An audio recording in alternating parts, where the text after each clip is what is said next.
Lift up the skirt again. I don't believe you're missing what I'm saying. Well, lifting up the skirt again, as the scripture says, raising the skirts of the garment. I'll say it once more for you, and only once more. Has to do with revealing the history, the hidden history. When you lift up someone's garments, then you show their shame. You show up their private parts, that which they normally hide from the rest of the world. I'm not dealing with organs under the garment. I'm dealing Just with the organ of slavery and those parts that have been kept private from the masses of the people. We are in New York City with Khalid Muhammed, and we'll be back in just a moment. Here is just one of the comments that provoked the Anti-Defamation League to take out a full-page ad in the New York Times and other newspapers. What the ADL did essentially was publish in the New York Times some of the things that you said. Here's a part, this is an audio tape, of part of your speech to Kane College last November that created such furor. Khalid Muhammed speaking. The hook-nosed, bagel-eating, locks-eating, imposter perpetrating a fraud, Johnny-come-lately, just crawled out of the caves and hills of Europe, wanna be you.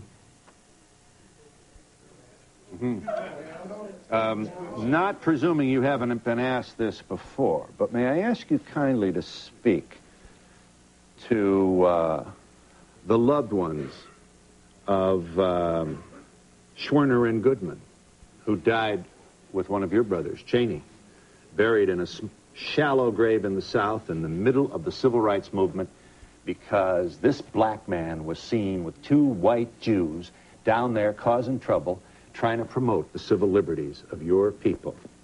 Two Jews found in a shallow grave. I happen to have met the mother of one of these very brave people. And when she sees this, we can only speculate what must go on in her heart. You would want to say what to her? I don't have anything to say to her. You just condemned all Jews with that observation, with this alliterative kind of Jew bashing that so excites your largely male audiences. Well, I wonder why. It means that I speak the truth. I speak to the pain and hurt of the masses of black people. I speak that which many of them wish they could say. That's why they cheer and applaud. Speak to Mrs. Goodman, and I speak that also, which many of them only whisper behind closed doors. I think it is very arrogant to put this on the screen, and for you and for others to attempt to tell me, one of the Holocaust victims of the African Holocaust, displaced in the death and decadence of the diaspora of the Western world after having been robbed and raped and murdered, to tell me how to hurt. These are strong words that you put on the screen. But you cannot tell the aggrieved and the victim, as I was talking to Brother Malik Zulu Shabazz, the young student warrior from Howard University, and we were going over this. And we said, how do they expect to tell we who have suffered so much how we should speak? When you're hurt, you'll say faggot, you'll say cracker, but you don't want to give me time to say where these terms came from and how they apply to your people here in America. If it is true.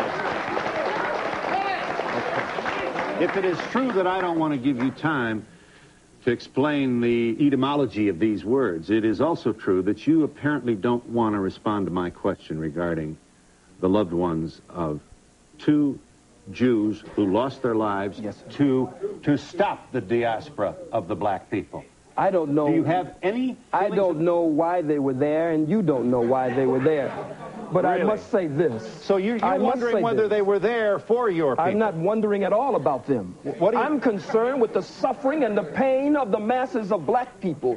No one wants to pay reparations. The Jews received over $100 billion in reparations and gets $4 billion annually. A Holocaust museum was set up for them on this soil for over $200 million, and they get $21 million annually just for operating expenses. But the Catholic Church, the Pope, the Jews, the Arabs, white people in general, no one wants to pay reparations to these, the sons and daughters of Africa. So I speak to them. I speak to them. I don't speak to the family of those two Jews. There are too many of us for me to speak to them. You don't want to take any time to make any particular We've given statement. all the time we've been in America. Now it's time we do something for ourselves. We are the same people, Phil, that when you beat us and rearrange our eyeballs in the socket and rearrange our face and beat us and stomp us before the world, we're the same people that get up because God just made us with tender and sensitive hearts as his chosen people and say, well, can't we just get along? Be united.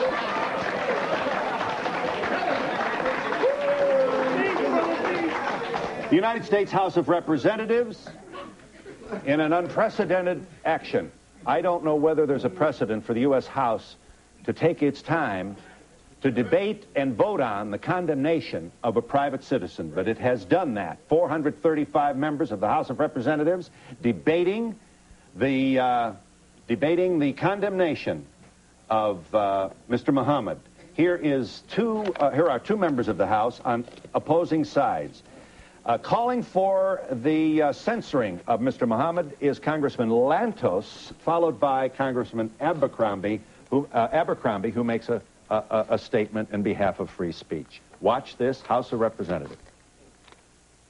On November 29, 1993, at Keene College in New Jersey, Mr. Khalid Muhammed, a senior representative of the Nation of Islam, delivered an outrageous and violent attack on the principles of racial, religious, and ethnic intolerance. His attempt to incite violence by preaching bigotry and hatred must be swiftly and forcefully condemned by this body. Governmental sanction against any speech, objectionable as it may be, is always suspect.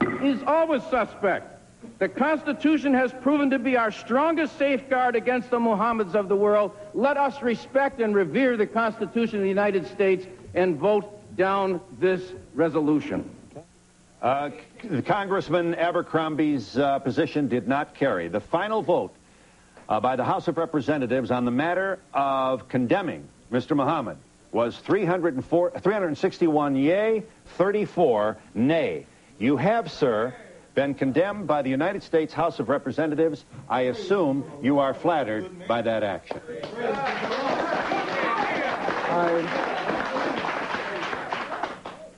I believe that my ancestors, I believe that the blood that cries out from the grave of my ancestors who went to an untimely death at the hands of the white wicked slave traders, I believe that they cry out.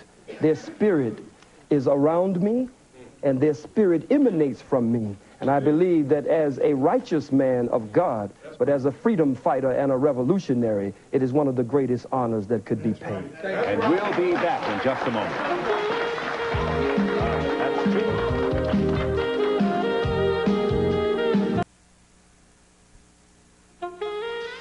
To be a part of the audience, please send a postcard for free tickets to Donahue Tickets, care of NBC, 30 Rockefeller Plaza, New York, New York, 10112. Remember, postcards only, please. Be sure to include your phone number with area code. Yes, I have one question for the white audience that's watching this. A lot of times they ask, what can they do to help this situation? And I feel that they should go over to their people and represent this issue the same way this brother puts his life on the line for us. They should be doing the same thing, because otherwise it's going to be a one-sided view. They need to reach their people as well. Yes. What I'd like to know is, what do they say to the KKK, the skinheads, the Nazis?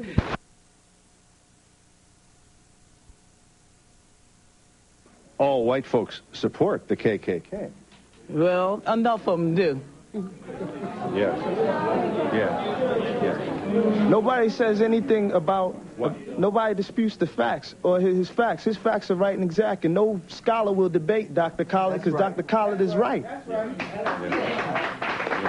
going to answer that lady's question. Half of the